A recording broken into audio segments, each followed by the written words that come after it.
Next, we turn to the crisis in Venezuela and beyond. Venezuelans are now the largest group by nationality seeking asylum in the U.S. Last year, more than 28,000 people applied for that status, 5 times the number in 2015. They're fleeing political turmoil and a country in economic freefall that is threatening its neighbors. Today, the Brazilian military is deploying to a region along its border with Venezuela that has suffered a spike in violence since Venezuelan refugees arrived. Millions of Venezuelans have fled the surrounding countries in South and Central America. As Nick Schifrin reports, it is a refugee crisis that the United Nations warns could soon equal the one ongoing in the Mediterranean. For millions of Venezuelans, the line between starvation and survival is the border with Peru. Refugees bring only what they can carry, along with their entire families, fleeing their homeland. On the Ecuadorian border, refugees take over a highway. They've been walking for hundreds of miles and hope to escape a life that has become unbearable. And on the Brazilian border, little girls carry what's most valuable. Families at the border wait for their turn, wait for what they hope is a better life. I came here to work and help my family because you can't back there. Venezuela President Nicolas Maduro has overseen an economic catastrophe. Inflation is predicted to be 1,000,000%, pulverizing incomes, spreading hunger, and crumbling health services. Sky TV recently filmed in a hospital in an area held by the opposition. Patients sleep behind staircases in dark corridors. Most doctors have left due to lack of salaries. Those still here work for nearly free. Margaret Gamboa is a medical student. Everything here is so sad. I can not help them because they need help. There is nobody here. One of the few remaining doctors shows off cabinets supposed to be full of medicine, today empty. This boy needs antibiotics the hospital doesn't have. And in a nearby room, a mother shows cell phone video of her daughter, once a dancer in the orange dress, now nearly immobilized by a brain tumor. But there's no cancer medicine in Venezuela, so her mother and Yuri Fuentes will try and make the difficult journey to Colombia. Because she's my daughter, I have to support her. We've been here for 2 months. The conditions have created an exodus of 2.3 million and a regional migration crisis, says Colombia's migration director, Christian Kruger. We cannot lie to ourselves. We are talking about a nation of nearly 30 million residents that clearly will continue leaving their country. Regional nations must unite. To try and fix the economy, the government recently raised salaries by 3,500% and introduced a new currency with 5 fewer zeros.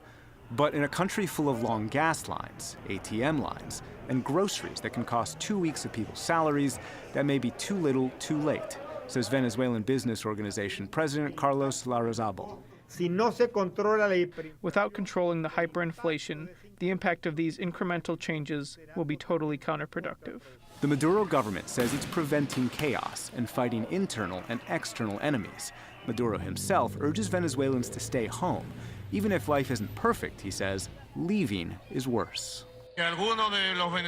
Some Venezuelans who left the country to clean toilets, I'm saying this even if it hurts, have left to become economic slaves abroad. For more on all this, I'm joined by Javier Corrales, professor of political science at Amherst College. Javier Corrales, do the countries that these Venezuelan refugees are arriving in, do they have the capacity to accept so many refugees? They don't. These are countries that are not necessarily impoverished, but they do not have the capacity to have a refugee crisis of this magnitude and happening at this speed. There's no question that these governments are going to have to respond. These are a large number of people in dire need, suddenly arriving. Some of them are incredibly honest people, but there's also a lot of contraband and illicit trade and criminal activity happening at the same time, and all of this is arriving at a fast speed. And so it is a real emergency situation in many communities. Inside Venezuela, we saw last year a lot of resistance to the government. We've seen less resistance recently. Why is that? Well, you have to understand that it is very difficult, number one, to resist in the midst of such economic devastation.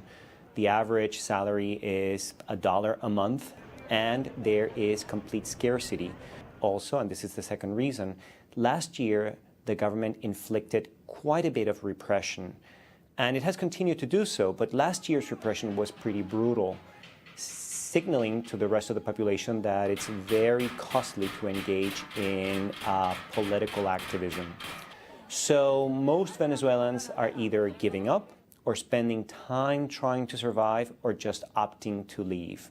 Has the repression worked? In some ways, has the Maduro government won? The repression absolutely worked. Venezuelans feel very watched and not safe from the government, and it is taking a toll. This silence on the part of the opposition, together with this exodus, is a sign that the government is prevailing.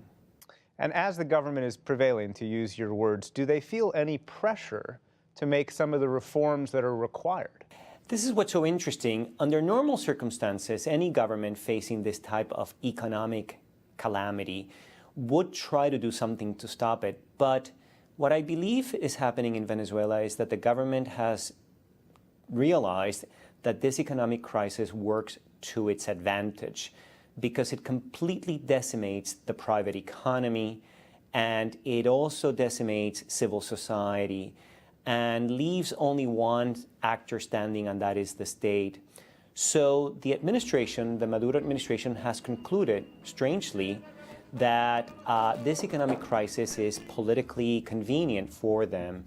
And so they have no incentive necessarily to put an immediate end to the economic crisis.